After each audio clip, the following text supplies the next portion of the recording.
a este espacio educativo.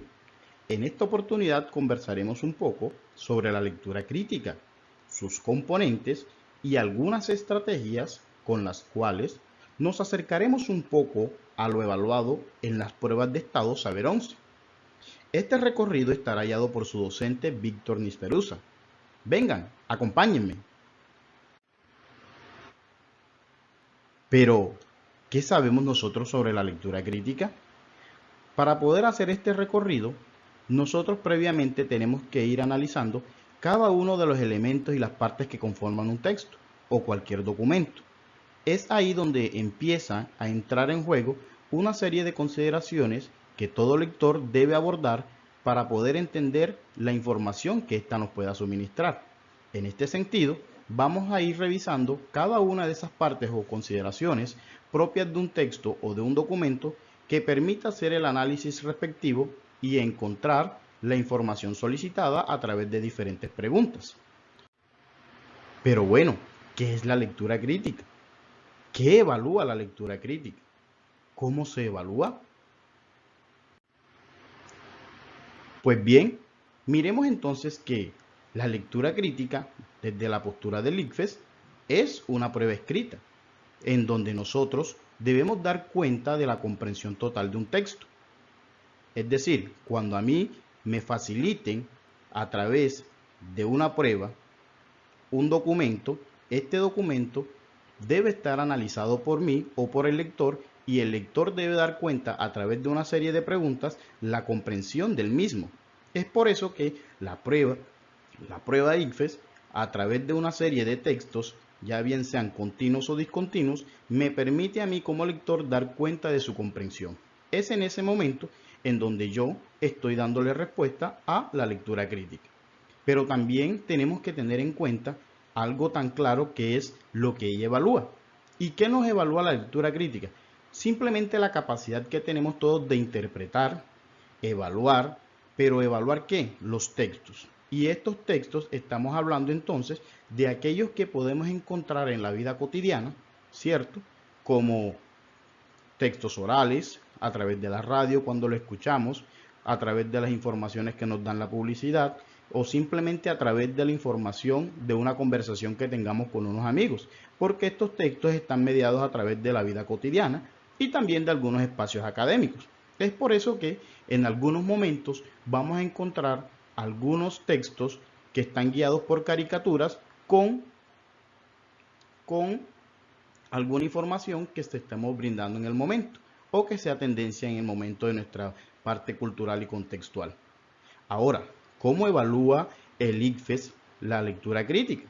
Lo hace a través de 3 competencias. En una primera competencia nos dice que nosotros tenemos que identificar y entender los elementos locales de un texto. Es decir, aquí en esta competencia nosotros vamos a responder la pregunta que dice ¿qué dice el texto? Para eso yo tengo que tener una agudeza visual y poner en juego todo ese conocimiento que tenga sobre esa lectura que estoy haciendo y de esta manera poder identificar palabras, frases con un significado propio de esa lectura que estoy realizando. Ahora bien, una segunda competencia nos habla un poco sobre comprender las partes que articulan un texto. Entonces, esta competencia la conocemos nosotros como la parte sintáctica. ¿Qué es la parte sintáctica? Es nada más y nada menos que todas aquellas partes que conforman un texto, pero que deben ir organizadas de tal manera que le den sentido, coherencia y cohesión a eso que yo estoy leyendo. ¿Listo? Bien. Una tercera competencia nos habla sobre la reflexión de lo que hemos leído. Es decir, no solamente nosotros vamos a identificar partes, no solamente nosotros vamos a identificar estructura, también tenemos que fijar una postura frente a esa comunicación que nos están dando. Es ahí donde el lector entra de manera crítica a trabajar sobre todas estas competencias, puesto que al momento de leerlas no solamente se va a dividir, sino que lo va a hacer de manera concreta e integral. Toda esta parte la hace de manera integral para dar cuenta de que es un lector crítico. Aquí en esta última competencia la conocemos nosotros como la parte pragmática, que no es nada más y nada menos que entender la postura, que entender lo que el texto nos está tratando de decir. Es decir, para ser más preciso, es la intención comunicativa que tiene ese documento, que tiene ese texto con referencia al lector. Pero ojo, entendamos algo. Cada una de estas competencias tiene unas particularidades propias del lector y propias de la lectura crítica. Entonces empecemos con la parte de la competencia semántica, que es la primera competencia que nos están pidiendo. Cuando nosotros entendemos el significado de los elementos locales del texto, es decir, lo que está inmerso en el documento, ya bien sea un texto, una palabra, una expresión, una frase, de carácter explícito, ya nosotros estamos dando cuenta de una competencia llamada la competencia semántica. Ahora bien, para responder a la segunda competencia, que es la sintáctica, yo también debo hacerme una pregunta. ¿Cómo lo dice el texto? Y es ahí donde yo empiezo a mirar que este texto tiene una estructura formal, la cual está conformada por diferentes partes y que cada parte cumple una función. Un ejemplo de esto podría ser el texto narrativo, inicio, nudo y desenlace. Miren que cada una de estas partecitas me va a aportar una información que me permite a mí dar cuenta de lo que estoy leyendo y de lo que estoy comprendiendo. Ahora bien, dentro del componente sintáctico, dentro de esta segunda competencia, nosotros también podemos mirar algunas voces que intervienen en el documento, algunas situaciones. Una vez nosotros entendamos las voces que intervienen y las situaciones que están inmersas en ellas, ahí también estamos dando cuenta de esta competencia. Y miren que cada una de estas va a ir banándose con la otra, de tal forma que cuando yo voy a dar respuesta frente a algo, ya yo estoy siendo un lector crítico. Porque estoy ya volviéndome un lector crítico, porque estoy dando cuenta de toda la carga informativa que me está dando ese documento. ¿Por qué? Simple y llanamente porque estoy uniendo cada una de estas partes para poder darle el sentido general que ésta me está pidiendo. Ahora, dentro de este componente sintáctico también podemos mirar cómo se relacionan las partes entre sí o los enunciados de un texto. Es por eso que muchas veces nosotros vemos que nos hacen preguntas relacionadas con la parte 1 o la parte de introducción con la parte final, para mirar qué tanto nosotros estamos prestos al entendimiento y a la comprensión de estas partes. Ahora, también debemos identificar ideas, afirmaciones, pero también la relación que tienen los elementos del texto, y más que todo en la parte de los textos discontinuos. Cómo nosotros podemos relacionar un color con una imagen, o simplemente cómo podemos nosotros relacionar una frase con esa imagen que nos están pidiendo. Miren entonces que aquí hay una relación de complemento, podemos decirlo, pero lo que se busca es que el lector sea capaz de relacionar esas partes entre sí. Y en esta última competencia, la parte pragmática, ya les había dicho que estamos evaluando nada más y nada menos que la intención comunicativa. Pero para poder evaluar nosotros esa intención comunicativa, primero tenemos que mirar la validez de ese texto o de ese enunciado. Porque si nosotros nos damos cuenta, aquí muchas veces lo que están tratando es de jugar en el momento con los sentimientos que nosotros tenemos sobre alguna información. Y muchas veces el ICFES juega con nosotros, con la parte sentimental, porque nos están pidiendo que nosotros seamos unos lectores críticos. Es decir, no nos dejemos llevar por esos sentimientos, sino que nosotros seamos prácticos al momento de evaluar la información que el documento nos está pidiendo. No desde mis propios intereses, sino simplemente desde la carga informativa que me están solicitando en el momento. Bueno, pero también nosotros, para poder ser un lector crítico desde la parte pragmática, debo mirar también la relación que existe entre los documentos, entre los textos sugeridos. Miren, muchas veces nos citan algunos elementos que nosotros decimos, yo parece que lo he visto en otro documento o se me hace parecido a tal documento. Es para mirar eso, esa capacidad que tiene usted de hilvanar diferentes documentos, hilvanar diferentes textos y poder sacar una conclusión frente al mismo. Ahora, aquí también debemos fijar nosotros, fijar una postura valorativa frente al mismo. ¿Cómo lo hacemos?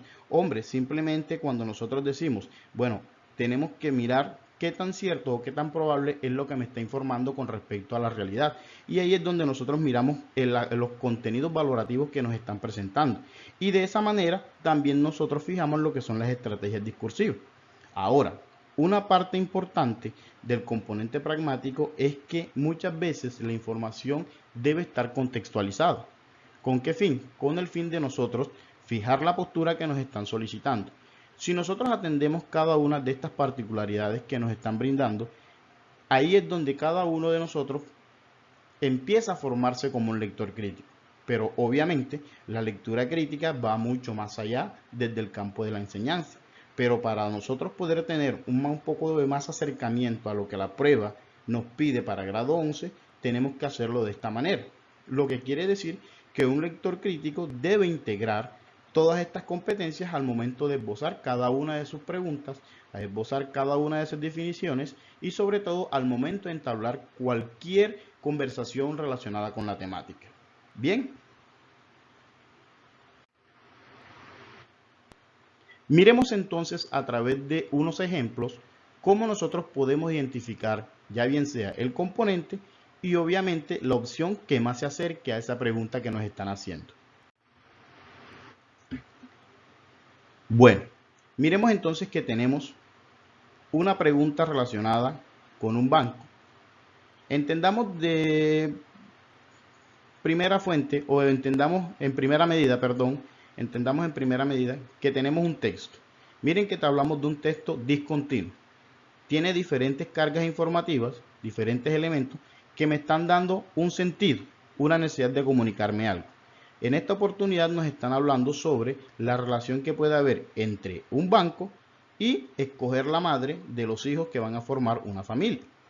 Miren que cada uno de estos elementos cobra valor en la medida en que se van relacionando. Si nosotros omitimos o no leemos cualquiera de estas partes que integran este documento, ya ahí vamos a tener un pequeño error, porque no vamos a dar cuenta de esa información general que nos están brindando. Y es ahí donde empezamos a analizar la pregunta.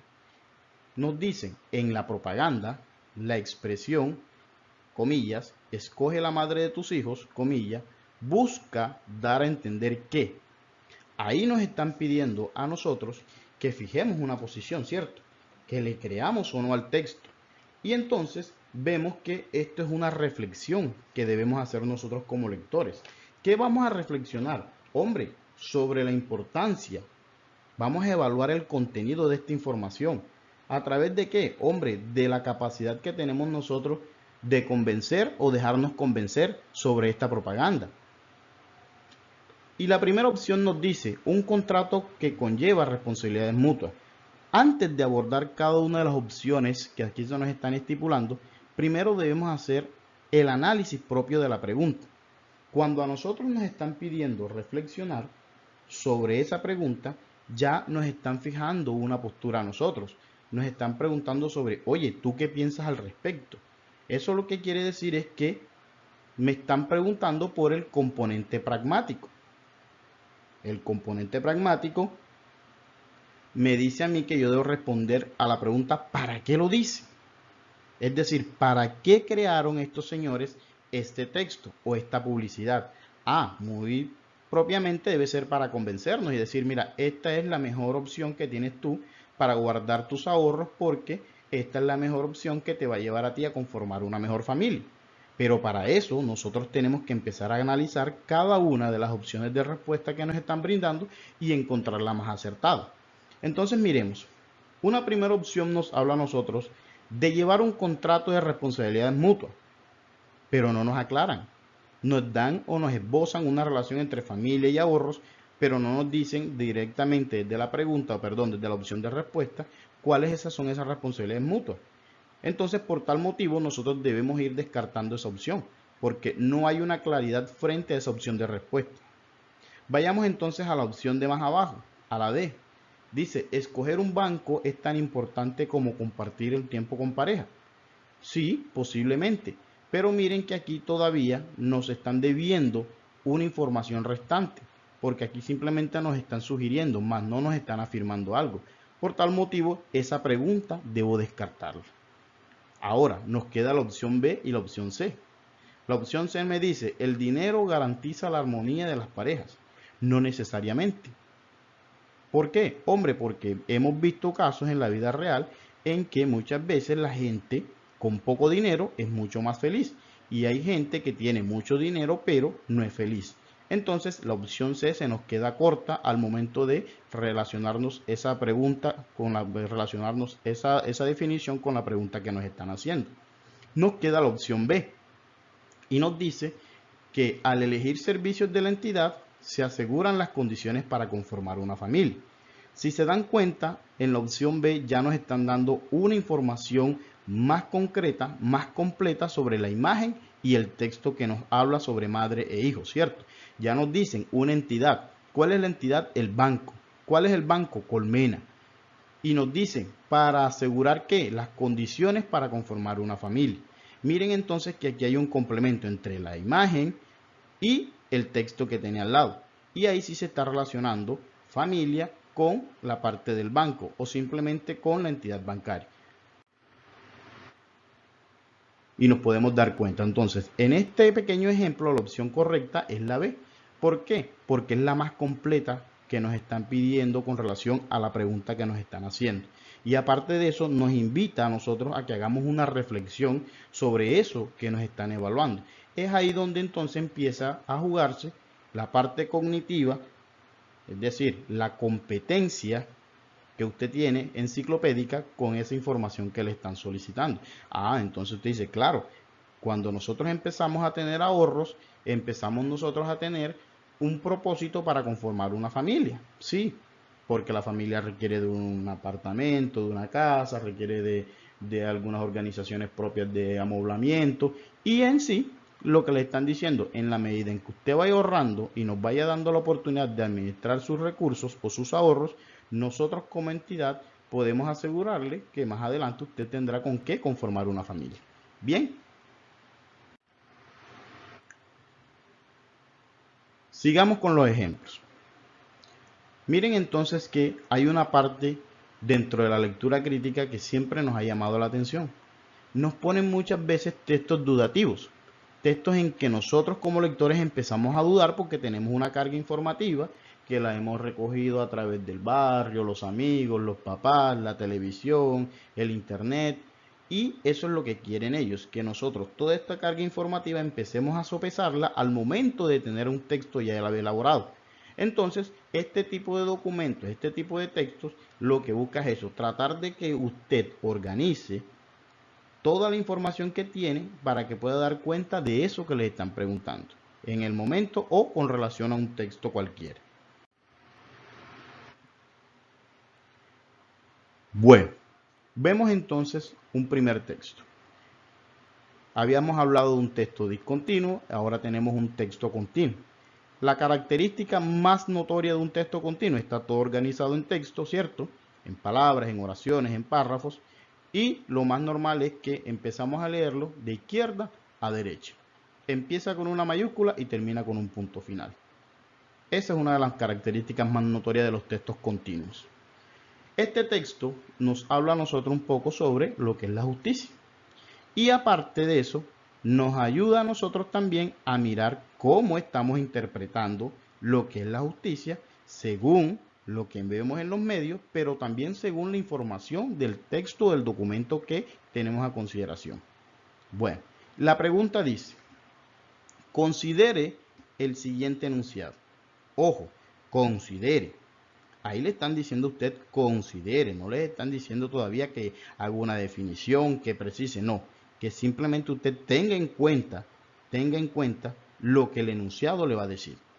Y el enunciado dice, la búsqueda de la justicia es la eterna búsqueda de la felicidad humana. Hasta ahí hay un enunciado que usted tiene que ponerse a pensar, tiene que tener en cuenta lo que este enunciado le dice. Y más abajo viene la pregunta en sí.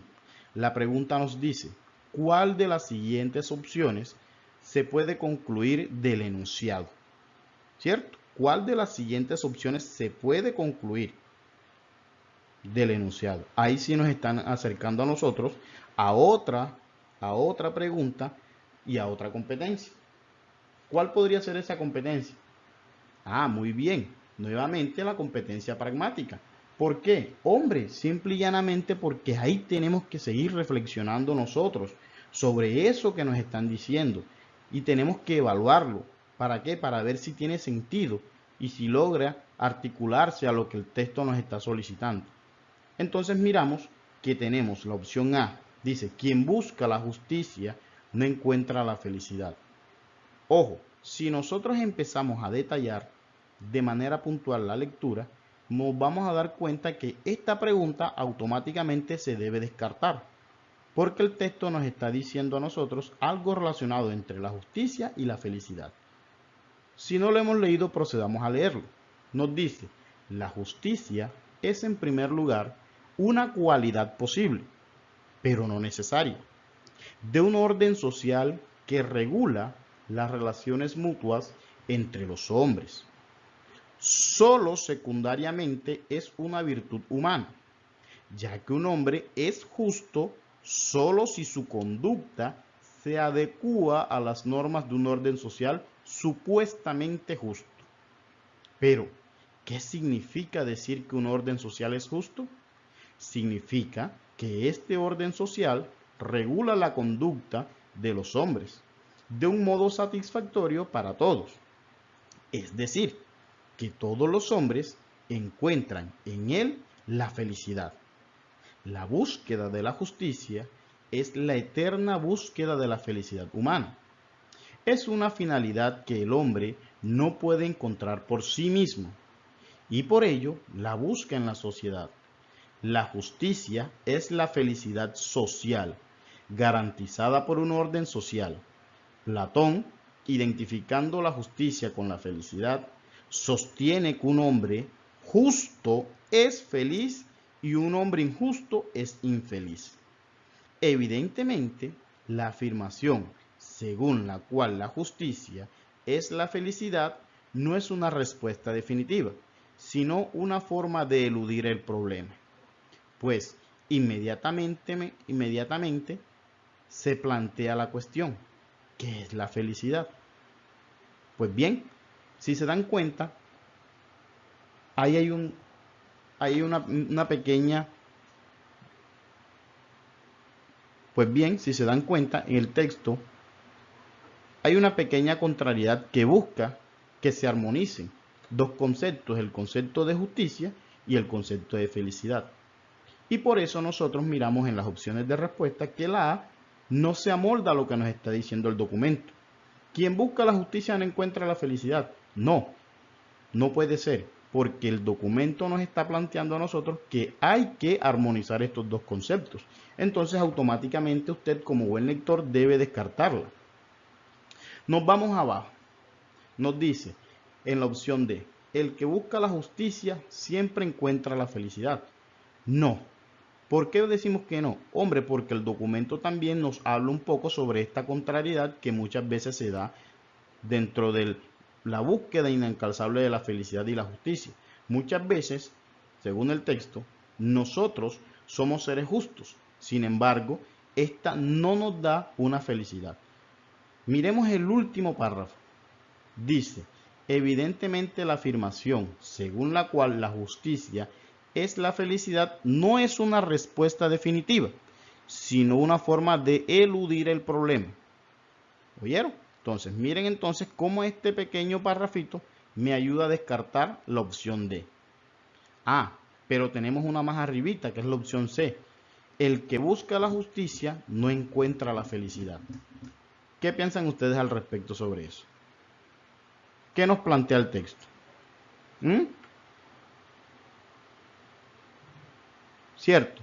Miren entonces que está contradiciendo la información o la carga informativa que el documento nos está proporcionando. Y nos quedaría la opción B, que nos dice, quien busca la justicia también busca la felicidad. Vemos entonces aquí cómo esta opción me permite a mí sintetizar la información que nos están solicitando, ya que el texto se basa en eso, en armonizar el concepto de justicia con el de felicidad. Y nos dice que la eterna búsqueda de la justicia es también una externa búsqueda de la felicidad. Y eso es lo que nosotros como lectores tenemos que analizar de toda esta información que nos están brindando.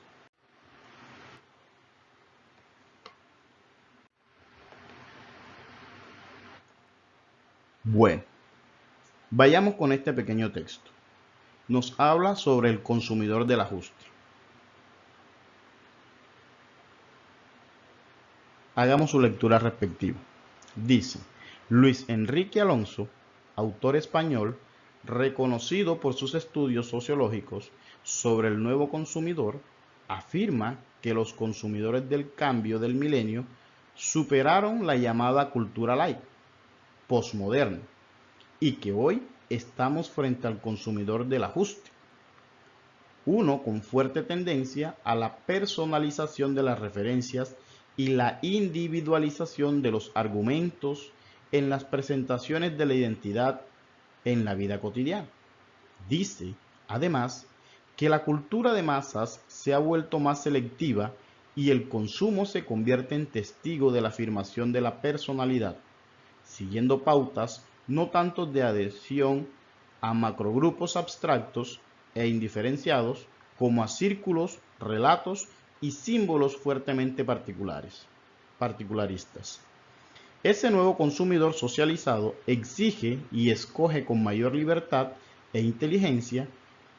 Es una mezcla de convicción, impulso de compra y reflexión. Su compra está determinada por las percepciones, las representaciones y los valores que conforman su estilo de vida. Su ámbito privado, y este en razón de su pertenencia a un grupo que legitima su actuar. Bien decía Matelar que la era de la mencionada sociedad de la información es también la de la producción de estados mentales. Y es que este consumidor compra y consume de acuerdo con su estado mental. Por eso, cada día con más fuerza es necesario alcanzar a este consumidor en su cotidianidad y sorprenderlo, no solo con la fuerza del mensaje, sino con la novedad del medio. Altas dosis de sorpresa y sentido de oportunidad. Lo ingenioso son los nuevos canales, las formas de entrometerse en su cotidianidad, generando percepciones favorables, amigables, positivas.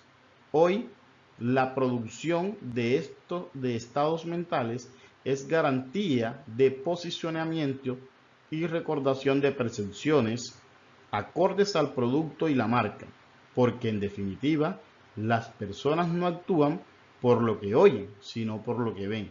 En su imaginación, cuando oyen, como lo dice Santiago Rodríguez, la palabra mar no ahoga a nadie, el concepto que lleva dentro sí. Bueno, la pregunta que nos hacen sobre este documento es la siguiente.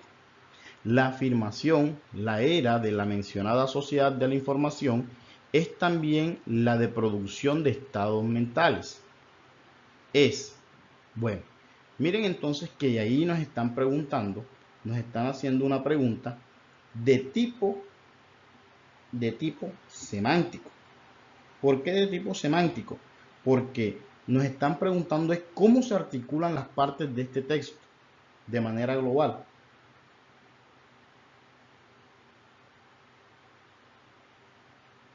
¿Cierto? Ahora, ¿cómo se articulan estas partes? Entonces es lo que nosotros tenemos que analizar. Primero me dicen una conclusión a lo que llega la autora del texto después de reconocer que hay un nuevo tipo de consumidor. Miren que no es una conclusión como tal, ¿cierto? ¿Por qué no es una conclusión? Porque ella no está definiendo nada. Ella simplemente está esbozando una idea sobre eso.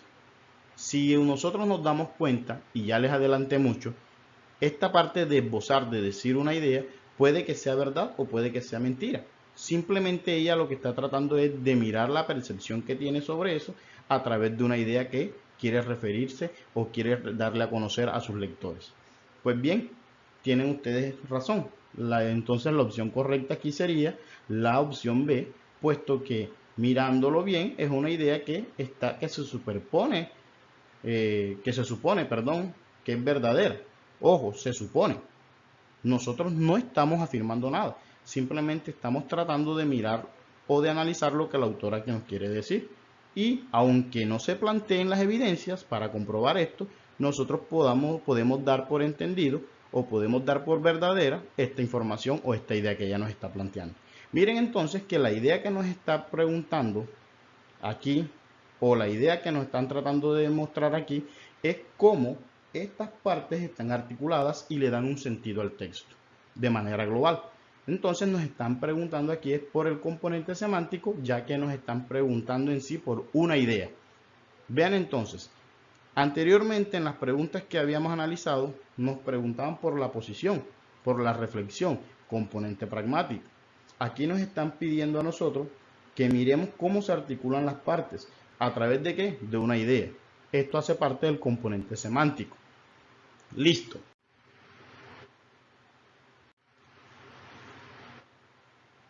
Vayamos con otro ejercicio.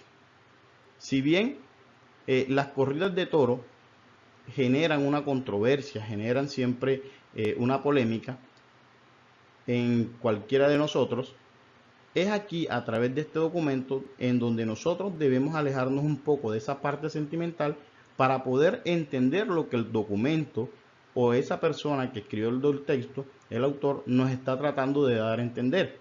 Ojo, ¿por qué digo que apartemos los sentimientos? Porque a muchos nos puede gustar, a otros no nos gusta, y es ahí donde nosotros debemos decir, hombre, en este momento no me están preguntando por los gustos e intereses que yo tenga sobre esta actividad, sino sobre una problemática en sí expresada a través de un documento o a través de un texto cualquiera.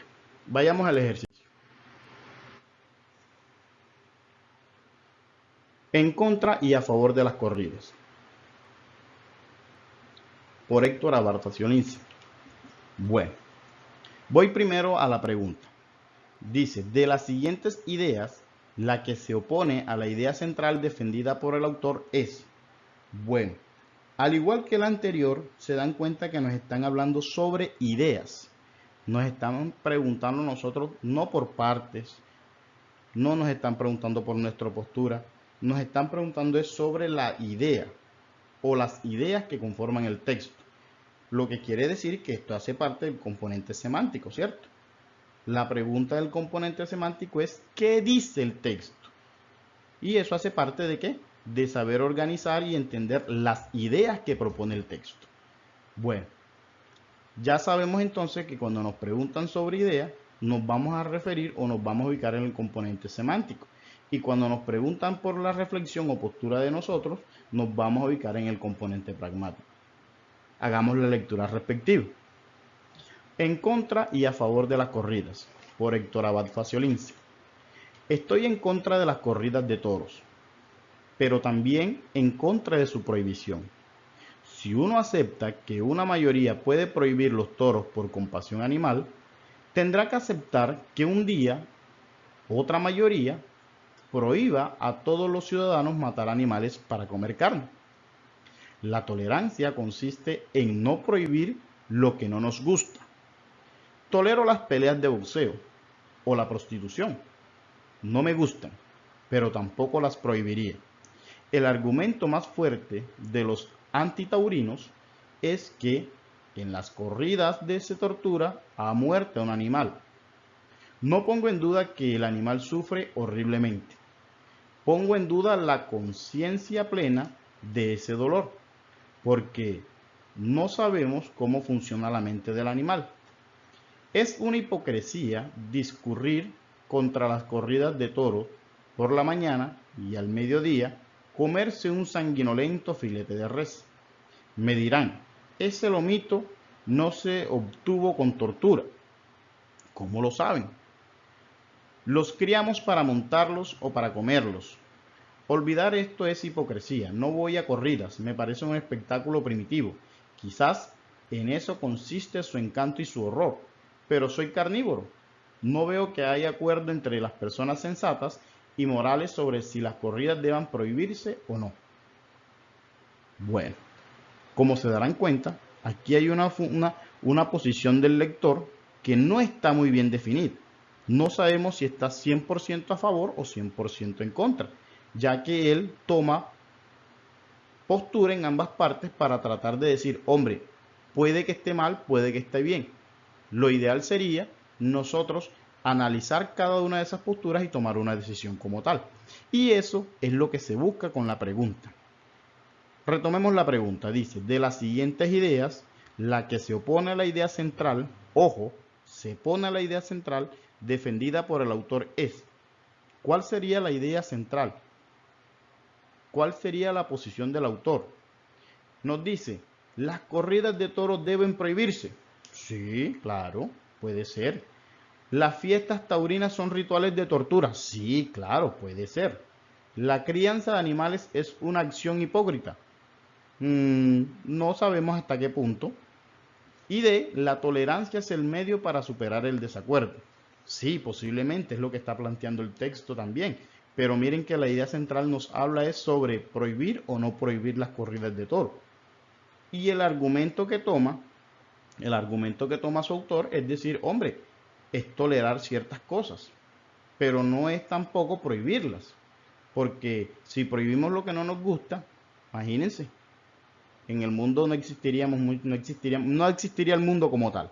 Entonces miren que aquí lo que nos están pidiendo es eso, que nosotros primero entendamos que la idea que nos propone el autor y de esa forma nosotros mirar cuál es la posición que toma él o hasta dónde se aleja él de eso que nos están preguntando. Y es efectivamente lo que pasa aquí. Aquí el autor lo que propone es, hombre, que se prohíban las corridas de toros, pero que también se analicen.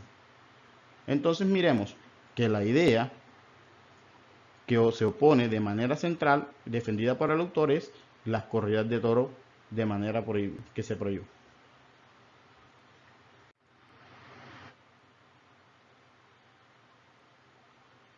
Analicemos un poco lo de parte de Harry Truman.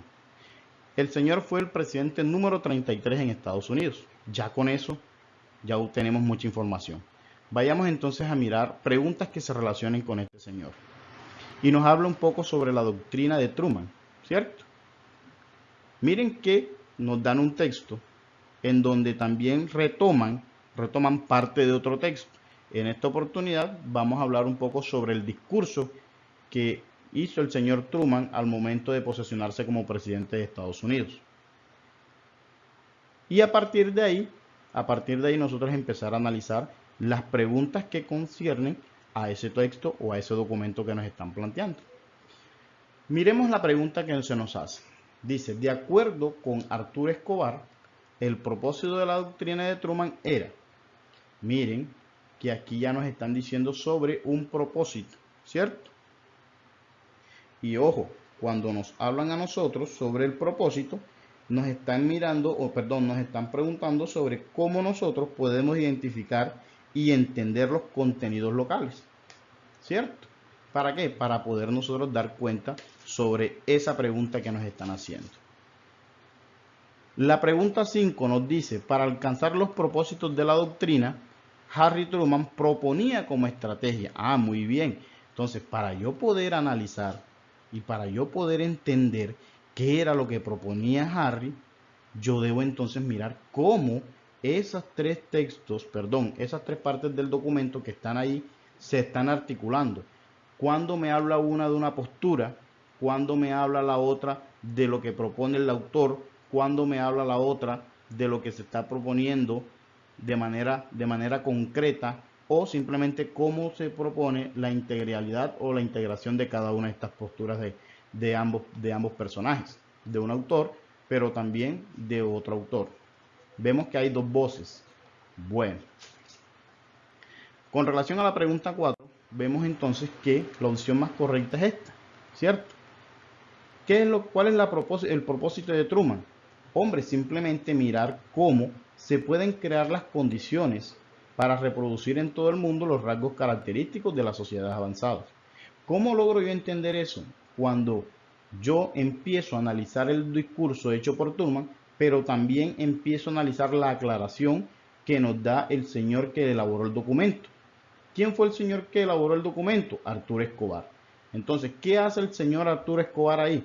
Hombre, tratar de encontrar el punto de quiebre entre lo que el discurso de Truman propone y lo que él está tratando de entender con relación a ese discurso. Para el caso de la pregunta 5, la opción más correcta nos dice que es la C, porque nos dice, hombre, hay que producir más fortalecimiento a la alianza entre el capital, la ciencia y la tecnología. ¿Quién propone eso? Hombre, lo propone el señor Harry Truman, pero ¿quién lo analiza? Lo analiza el señor Arturo Escobar. Ahora, ¿por qué lo ubicamos en la parte sintáctica? Hombre, simple y llanamente porque Aquí lo que nos están pidiendo es que nosotros identifiquemos cómo se relacionan estas partes y nos dan a entender o nos producen a nosotros una información sobre los contenidos locales, que hace parte del componente sintáctico. Pues bien, por esta sesión hemos terminado esta parte relacionada con la lectura crítica. Esperamos que haya sido de su entendimiento y agrado y nos veremos en una próxima sesión. Hasta luego, chao.